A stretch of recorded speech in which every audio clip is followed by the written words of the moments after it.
Coach Scott. Chad, so Neil just talked about wasn't real pleased with the way the wide receivers and running backs played this past week. So what'd you see out of them? What can they do better?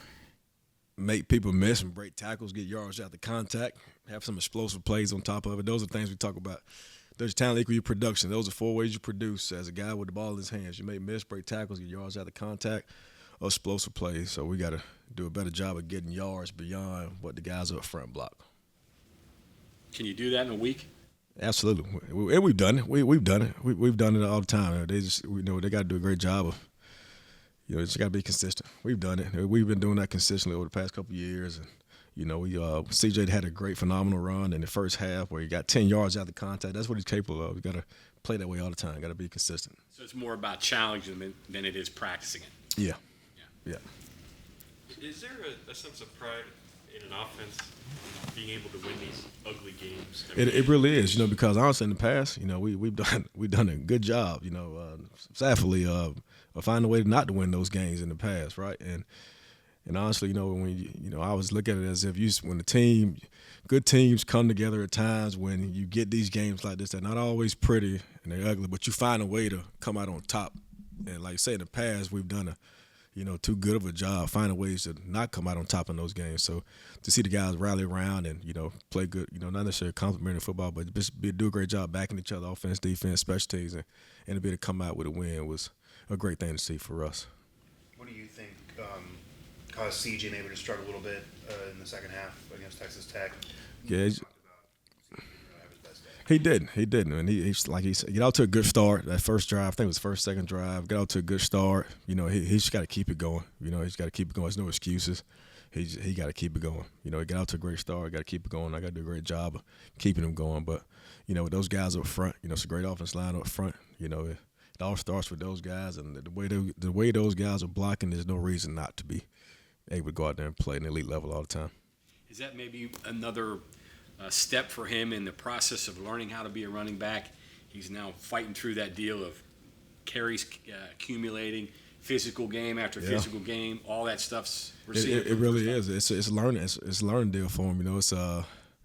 It's funny today. Him and DJ Oliver was joking about. He said, "Man, I'm gonna let you. Hey, when you get a chance, you see what it's like. Take some of them short yardage plays. But it is a culmination of, the contact and the consistent hits. You know what I mean? And so that's something he got to do a great job taking care of his body throughout the week. And also, he's got to do a great job. The other guys got to do a great job, too, when they're in the game. We rotate a couple guys in there. They got to do a great job of, being productive and taking care of each other. So, one guy doesn't have to carry the load consistently. How do you think Nico handled being the guy? I thought he handled it really well. I'm pretty sure he'll tell you he didn't have his best day. But he found a way to win, and that's all that matters. You find a way you learn from it. It's lesson to be learned. And, the best thing about it, I talked about Friday, those guys having a win the next play mentality. So that means, whatever happened the previous play, you got to let it go.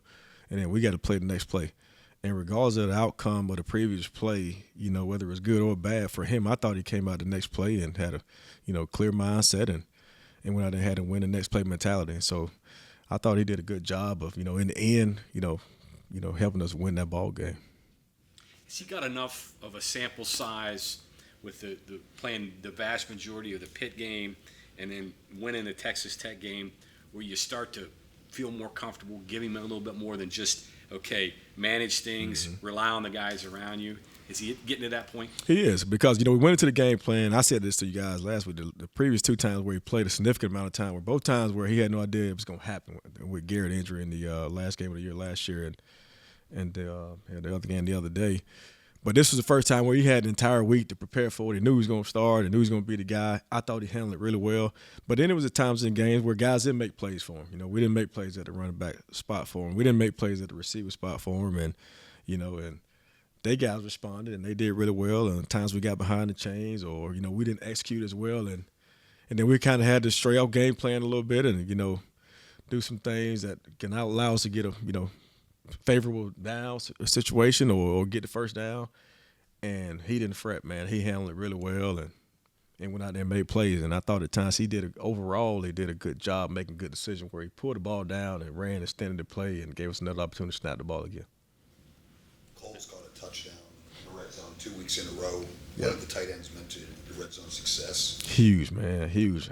Listen, any kind of success those guys can have downfield in the red zone, any kind of success the receivers can have, it allows our offense to be able to open up and for you guys to be able to see exactly what it is we got. So that's why we need, having Cole down there as a big red zone threat. We can clear the box. Right now, those box numbers are heavy in the run game, and so having that kind of that kind of threat, that kind of option, man, it kind of allows defenses, forces defenses to play us honest and not stack the box and just stop the run game. You guys would like more explosive plays. No question. How much can you scheme that, or how much is that just player organically driven? It's both. It's both. And you can scheme it, but even when you scheme it, right? Even when you scheme it in those one-on-one situations, guys got to make those plays. You're not going to necessarily, even when you scheme plays, you're not just going to have guys just running scot-free unless they blow a coverage. And at times you try to, confuse them a little bit where you can get a blown coverage possibly, even on the Cole touchdown. It wasn't necessarily just we knew with that concept and to the boundary we ran, it would be a mix-up in coverage, which is why he was wide open. So you can get some of those at times where you can try to cause some coverage confusion where you get guys scot-free. But otherwise, you call plays where you're getting that player one-on-one, a mismatch, and they got to capitalize on that opportunity to make the play. And, Nico made some good throws for some guys the other day, and they didn't make those catches for him. And it was time where the backs were in one-on-one situation. We need those guys to be able to make a play, make that guy miss and go hit the big one. But we definitely got to be more explosive. Is it a matter of getting the right guy in that? Because there were a couple screen passes that were blocked that were Exactly right, both. And we talked about that again today. And that's the thing we've been discussing since spring football. I've always discussed with the running backs. It does your talent equal your production? And we explain what the production is. Make them miss, break tackle, yards out of contact, or explosive play. But you're absolutely right. It's about getting the right guys in the situations to be able to make those plays. How important was it to get a kid like Rodney Gallagher a positive play to help him feel like he's part of it? That was huge. And it was a heck of a play, too. It was a really heck of a play. And that's what I'm talking about, right? So that was a play where, at first, it was a scheme play for him, right? One you hope to be an explosive play. And on first contact, it was not an explosive play. He got stuffed by the safety maybe 5-6 yards, right? But then you put the ball in the hands of a player, and all of a sudden that player makes a play. He turned that play into an explosive. So that was a play call that was schemed to hopefully, trick the defense, get him to go to one side of the field, and we reverse and catch them off guard. And it did for some and didn't do it for a lot of other ones. But he made a play and turned it to an explosive play. So you're exactly right. That did a lot for his confidence. He was excited and he created some more opportunities for himself too. Chad, you also said Jaheim, a lot of talent, just didn't practice very well last week. He didn't, and then he had some minimal mistakes toward the end of the week last week. That sometimes just when you get so close to the game, in fact he had one on Saturday morning, another walkthrough. It just kind of sometimes make you nervous. Is he focused? Is he ready? Is his mental's all there, whatnot, and so, but we're gonna be a lot more intentional. I'm gonna be a lot more intentional. I told him this week on Tuesday, Wednesday, and Thursday he got to come see me every day for open hours. We're gonna make sure he understands the game plan, because what I want to do is I want to get him in the game beyond just touches. I just want to get him in the game and let him play ball, where he knows the protection and understands what he's looking at, and he can pick it up. Just more so just understanding what he's looking at and having the confidence to go out there and do it. So he's going to come see me more this week outside of required time, so we just put him out there and let him play ball, because he's gifted with the ball in his hand just like Rodney. On that same note, Coach mentioned that Devin Carter had his grandma pass away recently, that's and that tough. might have affected how he played because it was an off day for him. Mm-hmm. How do you as a coach figure out a way to obviously respect a kid going through something, but make sure that his head is still in it, because you do still need him on the field? We just got to be there for him like we were. We were there for him in every way. Myself, Coach Brown, everybody on offense, Coach Marshall.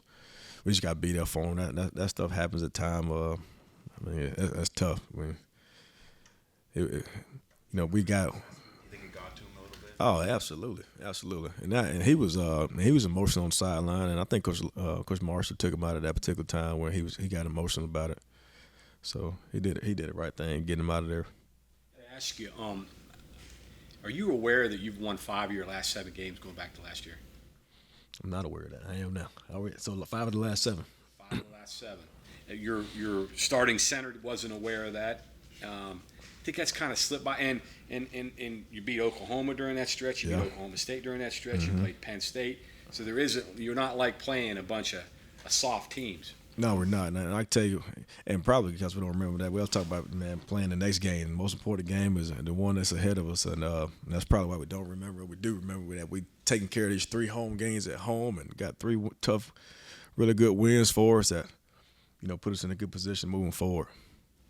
Well, it's demonstrating that this team is beginning to gel a little bit and beginning to get a little more confident. You sense that? I do sense that. And I tell you, man, it always starts with those guys up front. I spoke on the whole offense today. I'm pretty sure Coach Brown spoke on you guys about, you got Zach Frazier won the offensive lineman of the week and Wyatt Milo for the first time since I've been here. Might be one of the first time where I've coached where the offensive lineman won the offensive player of the week. I mean, that's big time. And I told the whole offense that. So those guys, but they press at the elite level all the time. And so it's a consistent challenge, a constant challenge to all the guys, receivers, running backs, quarterbacks to practice and play at the level that those guys do it. I know he's a baseball player, but when did you realize that Traylon Ray could pass? And is it tough are you worried when you ask a true freshman to make that play? Not at all, man. And that's the thing that, myself and a lot of us coaches got to do a great job. Them guys talented. We recruited them for a reason, man. So, you got to, like I said, spend a lot more time with them outside of required time to make sure they're comfortable with the tough things. We know if you throw the ball to him, he can catch it and do something with it. Hand it to him, he can run it and do something with it. It's the things like the blocking and that kind of stuff. But we knew that back in fall camp. We asked all the guys, if you feel like you can throw, you think you can throw, stay behind practice and throw the ball. And crazy enough, probably the 2 most talented guys throwing the football was Traylon, being one, and Jaheim White. He's southpaw. He left-handed guy. But so we knew then, and we've been working on that play.